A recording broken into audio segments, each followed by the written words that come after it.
gente volta a conversar, porque o Corinthians entra em campo hoje, pela Sul-Americana. Um Corinthians de muitos rostos e, por enquanto, nenhuma cara. Em 7 jogos oficiais até agora, foram vários testes e mudanças para encontrar a equipe ideal. Apenas 2 vitórias por 1-0, contra a Ponte Preta e depois Palmeiras. Nossa equipe ainda está buscando, né, o aperfeiçoamento nos jogos. Claro que a gente, nos últimos 2 jogos, a gente deixou a desejar um pouco, mas a gente vem trabalhando para que melhore. Para vencer é preciso passar pelo caminho óbvio dos gols. Mas o time só marcou 6 até aqui, entre o Paulistão e a Copa do Brasil. 4 deles foram do Gustavo, mais um do Henrique e outro do Avelar. E o Jadson, mesmo habituado a balançar as redes, segue em jejum nesse 2019. É sempre bom, né? Fazer gols. Claro que incomoda um pouco. Já tive algumas oportunidades aí, mas eu não tive êxito em completar para fazer o gol. Mas logo aí vai... Já, se Deus quiser, vou fazer um golzinho. No próximo domingo, clássico contra o São Paulo.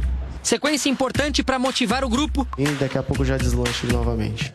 Prefeituras do Rio de Janeiro e de São Paulo estão fazendo inspeções rigorosas nos centros de treinamentos dos clubes. Menos de uma semana depois do incêndio que matou 10 jovens no Ninho do Urubu, órgãos públicos começaram a vistoriar os centros de treinamento em diferentes estados do Brasil. No CT do próprio Flamengo, a Vara da Infância e da Juventude proibiu a entrada de crianças e adolescentes. Em Niterói, a Polícia Civil interditou o alojamento das categorias de base do Botafogo depois de encontrar rachaduras nas paredes e fiação elétrica inadequada, além da falta de documentação para abrigar os garotos em Caio Martins. Já a Secretaria de Urbanismo do Rio notificou o Vasco por obras não licenciadas no CT utilizado pelo clube, que também não tem alvará de licença da Prefeitura. O Fluminense é mais um clube que está em situação irregular e, a exemplo de outros times, agora corre para regularizar o funcionamento do centro de treinamento junto aos órgãos públicos. O CT da base em Xerém, na Baixada Fluminense, não tem o habite. O caso se repete no CT dos profissionais, ainda em obras, e que também não possui alvará. Em Minas, América e Cruzeiro não apresentaram alvará de funcionamento nem o auto de vistoria do Corpo de Bombeiros para os CTs da base e dos profissionais. Na capital paulista, a prefeitura organizou uma reunião com representantes dos times da cidade e começou a inspecionar os imóveis usados para hospedar jogadores nesta quarta-feira. A determinação é muito clara. Os clubes que tiverem alojamentos e dormitórios que não estejam em conformidade com a legislação municipal suspendem. A determinação é que haja suspensão desse tipo de atividade. O São Paulo se antecipou e ainda na noite de terça levou todo o elenco profissional para o moderno CT de Cotia. O Palmeiras aguardou a notificação oficial da prefeitura e, em nota, afirmou que depois de ser informado sobre a restrição imediata do uso como alojamento e dormitório das instalações do clube, hospedou os atletas das categorias de base em um hotel da cidade. Já a casa onde vivem cerca de 35 jovens corintianos recebeu ontem a visita de um bombeiro para vistoria. O imóvel até tem um auto de vistoria do Corpo de Bombeiros, mas da época em que aqui funcionava uma clínica médica. Desde que o clube passou a utilizar esse espaço como alojamento, não foram feitas as regularizações necessárias. As adequações são muito poucas. Está sendo feito um levantamento por uma empresa contratada pelo clube. O próprio bombeiro que esteve aí ratificou essas mudanças, que não são muitas, e eu acredito que em 10, 15 dias deverá tudo estar pronto em termos da adequação. O prazo para providenciar as reformas exigidas pelo Corpo de Bombeiros é de até 90 dias. Mas agora vamos falar do São Paulo. Caio do céu. Fazer um contato com a Fabiola, porque o Jardine não foi comunicado oficialmente que ele caiu. Mas já não é mais o técnico, não é, Fabiola? Boa tarde. Oi, Ivan, boa tarde. É isso, o Jardine não será mais treinador do São Paulo, da equipe profissional.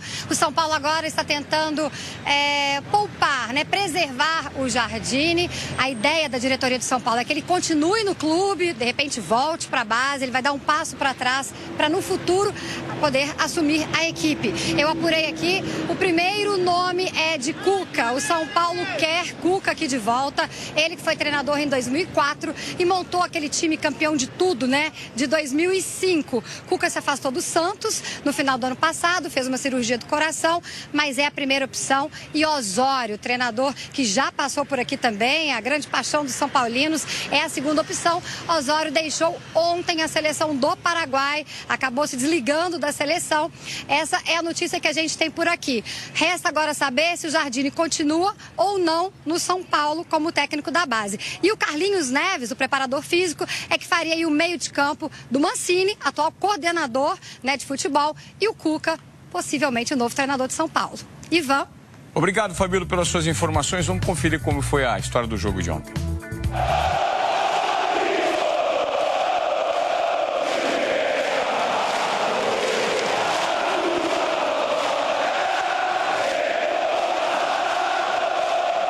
Para aquecer a voz não demorou.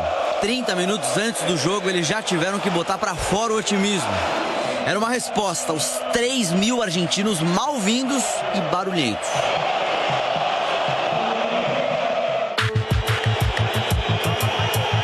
Para compensar o 2-0 contra no jogo de ida, o São Paulino trouxe o kit de sofrimento completo. Tensão, nervosismo, preocupação. E em campo o time não chegou muito diferente. Apressados, eles erravam lances triviais, reposições de bola, domínio. Aí o Hernandes escapou, a perna esquerda ficou presa. Com 2 centroavantes, André Jardine apostou em Pablo e Diego Souza no ataque. Abriu Everton e Elinho nas pontas e colocou Nenê no banco. E não faltou reza, pedidos e oração para que desse certo. Vamos ver o São Paulo agora, vem chegando com o Elinho, tá na hora, precisa, arriscou de longe. Mas convenhamos, em time que tem nome de santo, a fé nunca foi o problema. Os contratempos aqui têm outra natureza. Com Hernanes e William Farias distantes dos atacantes, eles tentavam superar o buraco no meio com passes longos. Passou o lateral, preferiu o lançamento. O Hernanes muito mal na partida, hein? Nos dois jogos. Muito mal. Esperava muito mais do Hernanes. Num primeiro tempo inteiro, o lance mais perigoso veio numa bola dessas. Elinho, cruzamento, a chance! Perdeu! A segunda metade não mudou muito. Quer dizer, no papel mudou. Entraram Nenê, Araruna, depois Antony. 87 minutos. Aí você pega um garoto, sub-20, isso, bota no lugar do volante e diz assim, vai lá meu filho, resolve aí pra mim. Eu acho que ele tá jogando o moleque na furada, porque são 2-0, são 2 gols pra tirar. O que eu acho é que essa substituição que eu tô pedindo teria feito no intervalo. Mas o time simplesmente não conseguiu sair do nó defensivo do Tajeres. Pegou na orelha da bola. Quer uma prova disso? O goleiro Herrera não fez uma grande defesa sequer. Para a torcida, o único que se salvou foi Arboleda, que garantiu todas lá atrás e conseguiu ser ovacionado. Completamente o oposto do que viveu Everton. Se o carrinho desproporcional ficou só no amarelo, a solada que abriu a testa do argentino valeu o cartão vermelho. Força excessiva, o pé levantado demais de sola. E vou te dizer, ele não deu o segundo amarelo para dar o vermelho, não. Ele deu vermelho direto. Com 11 já estava difícil, imagine com 10 em campo. A eliminação veio num 0-0 tão magro quanto o futebol do time em 2019. O time correu, o time lutou, o time acreditou. Acho que pecamos no jogo da ida. E hoje a gente se frustra, mas pedimos desculpa ao torcedor, pois fizeram uma festa magnífica mais uma vez. É difícil, difícil. O sentimento que domina é a frustração de não ter dado a nossa torcida. Era tudo que o nosso grupo queria, era sair daqui hoje com a classificação. O sentimento do vestiário é o mesmo que meu, de bastante frustração. A gente sonhou muito com essa Libertadores, o grupo todo, o clube. E, enfim, hoje fica uma noite bastante triste aí para todos nós. E se nas arquibancadas a insatisfação com a diretoria e com a equipe era explícita,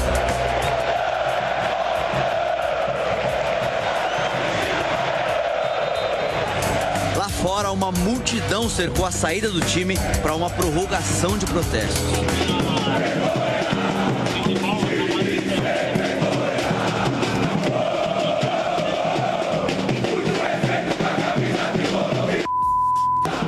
Mas eles foram embora mudos, sem dar entrevistas e pela porta dos fundos do estádio, para não encontrarem os torcedores. Eles foram os primeiros a chegar no estádio, começaram a festa e foram embora por último, do mesmo jeito que chegaram. Sem levar gols, comemorando e classificados. E ainda tiveram a educação de deixar o vestiário visitante impecável, com brindes e um recado. Muito obrigado. Compartimos o desafio de continuar a crescer. Do começo ao fim, o Tajeres deu uma aula no São Paulo. Podemos qualificar como uma vergonha? Você não chegar nem na fase de grupos pela história que o São Paulo tem de conquistas, principalmente se tratando de Libertadores, é uma vergonha, sim. O Caio Ribeiro me falou aqui durante a exibição da matéria que o Jardine continua. Ele tem uma fonte no clube que confirmou para ele que o Jardine continua, não no profissional, mas continua no clube. Caio, eu queria que você falasse do São Paulo perdido ontem, esse meio de campo que não existe, isso tudo nas costas do Hernanes. É isso que mais me incomodou. Não é o resultado em si, é a produção, é como o São Paulo está desorganizado em campo. Você via claramente, e essa imagem mostra muito nitidamente isso, blocos. Tem um bloco de defesa, tem um bloco de ataque e tem 40 metros só nas costas do Hernanes. Tem dias que o jogador está num bom momento, numa boa noite, está inspirado. Eu não tenho uma ressalva a fazer ao Hernanes. Sabe por quê? Ele tem postura e tem liderança. Ele era o único cara ontem que teve a iniciativa de correr 40 metros. Não jogou bem? Não jogou bem. Ele errou muito passe, perdeu bolas que a gente não está acostumado a vê-lo perder? Sem dúvida. Mas era o único jogador que tentava alguma coisa diferente. Jogador profissional numa decisão dessa que ganha bom salário pode errar um gol como o Diego Souza errou? Eu sei que eu tô pegando no pé do Diego Souza aqui, a torcida provavelmente vai pegar, mas esse gol, se faz, muda o jogo.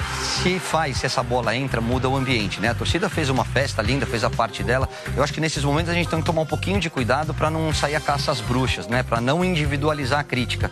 Principalmente o torcedor que é muito passional.